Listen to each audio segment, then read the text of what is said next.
Welcome back to Close Up. A little more than 2 weeks from now, the incoming legislature with its Republican majorities will be sworn in. But there are still some big question marks about how things will operate as the state heads into what could be some of the most trying weeks of the COVID-19 pandemic. Here to discuss what's ahead, Senator Jeb Bradley, returning to his majority leader post for Senate Republicans, and the House Speaker Pro Tem, Representative Lucy Weber, a Democrat from Walpole. Thanks for joining us this morning. Thank you for having me. Good morning. Senator Bradley, start us off. What do you think the message was that the voters were sending in this election? Well, I think several things. I think that Governor Sununu did an excellent job of leading New Hampshire through a very difficult time with a pandemic. I mean, obviously, the top priority is to protect the public health, but also to get hardworking families back to work. And I think he managed both of those, and he asked for another term, and voters rewarded that. I also think the message of no income tax was vitally important to changing the dynamics of the State House. Hardworking families, small businesses, they don't want an income tax, they don't want a sales tax. And I think that turned the tide of the election for us, and I think we need to continue that. Representative Weber, what do you think the voters were trying to collectively say here? They sent all Democrats to Washington, but they took away your majorities of the State House. Well, it's interesting, and I'm not sure, although I know that that's happened in a number of places. I think to respond to Senator Bradley's point about the income tax, we know that people are not in the main in favor of an income tax, but we also know that people in the state are in favor of paid family and medical leave, and that was mischaracterized in much of the advertising as being an income tax, which it isn't. So I think that the messages are definitely mixed. On the COVID front, I think that we need to have another conversation about where we are today and whether the governor is right now doing enough to manage a situation which has gotten out of hand. Currently, he says, well, we expected this surge, but he expected the surge and he hasn't addressed it enough. He hasn't done enough to address the fact that, we have suddenly tripled our rates of infection, that we are, our neighbor to the west is currently 1/3 of our infection rate. And I think that it's important to frame the issue differently, because I don't think it's an either or to trade off economic activity for safety.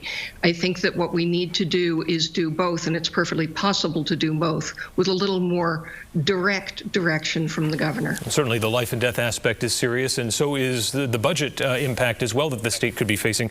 Senator Bradley, obviously this will be a difficult budget to write. We don't quite know what's going to happen in terms of Washington deciding if states are going to get relief and how much, but what are some of your top agenda items for 2021? Well, first of all, let me just say to my friend Representative Weber, withholding of wages is an income tax. And that's exactly what that paid family leave legislation said. It was an income tax, and voters reacted to that. So the top priority in the budget is to make sure that we don't have an income tax, we don't have a sales tax, but at the same time, Adam, we have to meet the needs of the people in the state of New Hampshire.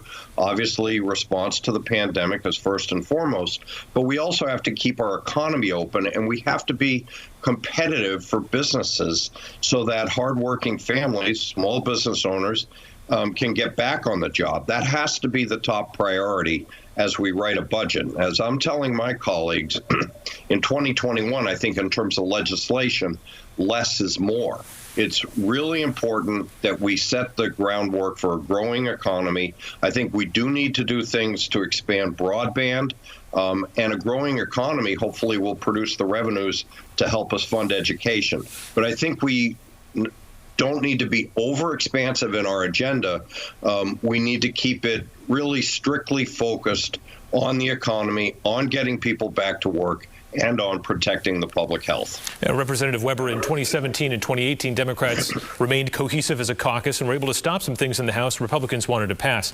This year, the GOP majority is even narrower, 213 to 187 in the House. How important will attendance and that caucus cohesion be? Well, I think it's always important when you're in the minority. The other thing is that when you are in the minority, there are always opportunities to work across the aisle and get significant things passed that are useful to the population. What I think we're going to see also is that for us, the goal is to maintain some of the things we've done. Senator Bradley mentioned education funding. That's a critical issue for us. Second would be that the Democrats reinstituted the municipal revenue sharing, which has a huge impact on the tax that we haven't talked about yet, which is the property tax, which is the one that affects so many of our Granite Staters. And then I think maintaining access to health care, what with everything that's going on in the state and on the federal level, is going to be another critical issue for us going forward. When it comes to redistricting, Senator Bradley, do you want to see the maps change much, if at all? You know what? I think we're a long ways away from a conversation on redistricting. I think, Adam, the focus needs to be on the budget, getting people back to work, protecting the public health. I think we've done a lot in terms of health care in New Hampshire over the last several years. We did vote to expand Medicaid several years ago. That's been a good thing. That probably needs to come up for reauthorization. We've dedicated a lot more resources to mental health and substance abuse, also to the agency that protects children from abuse and neglect. But Adam, all of that was made possible by a growing economy. We lowered business taxes. Workers' comp costs have fallen because we've been more competitive. That's been great for New Hampshire employers. We need to get back to that as we manage with a pandemic, because a growing economy gives us the resources that we need without digging further into taxpayers' wallets to fund the services that people expect. But at the end of the day, I think voters expect us to manage the affairs of the state of New Hampshire in the most cost-effective way possible. And that means, not backing tax increases or costly new mandates on employers in New Hampshire.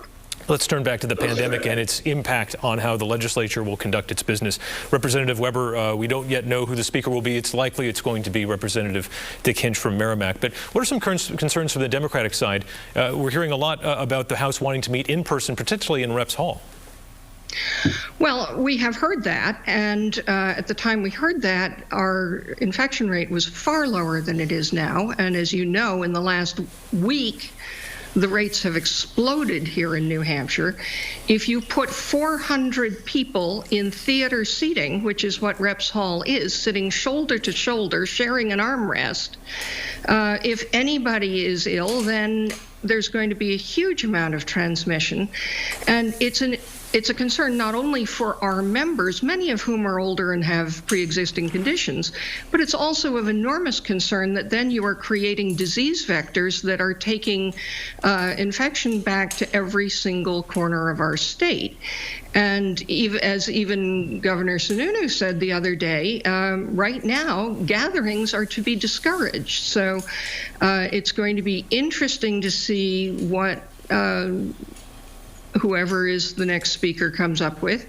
The other issue that is going to be very critical to the work of the House is how to run 17 consecutive committee meetings, which is what we normally do 2 days a week, in order to get the work of the House done. And as you know, I mean, the Senate does very good work and gets its policies over to us, but in the House we tend, because we have more people and more committees, to take a very deep dive and a very in-depth look at each piece of legislation, and we need to preserve that, because that's the reason that we have both bodies, and that's the reason that we have different procedures in the different bodies. So it's going to be interesting going forward, but we do need to keep the health considerations foremost in our minds, because it impacts both the members and people throughout the state. Yeah, and the Legislative Office Building is usually a beehive of activity in January and February, and it's going to be hard to figure out if that's possible. Senator Bradley, do you believe it's safe to resume all legislative activity at this point in the pandemic? No, I think that what you will find is that we'll take a phased approach. I think we need to invest in filtration systems in both the State House and the Legislative Office building. I think as a vaccine becomes widely available, we may be able to, on a limited basis, phase back in some in-person meetings. But I think you're going to see a continuation of the public hearing process, much in the same way, Adam, that we're conducting this interview via Skype, via Zoom, via Microsoft Teams. I think that we have to be responsible about how we, come back into session. Clearly, right now, we have seen a spike in caseloads as people have gone inside after a beautiful summer. We have to be cognizant of that.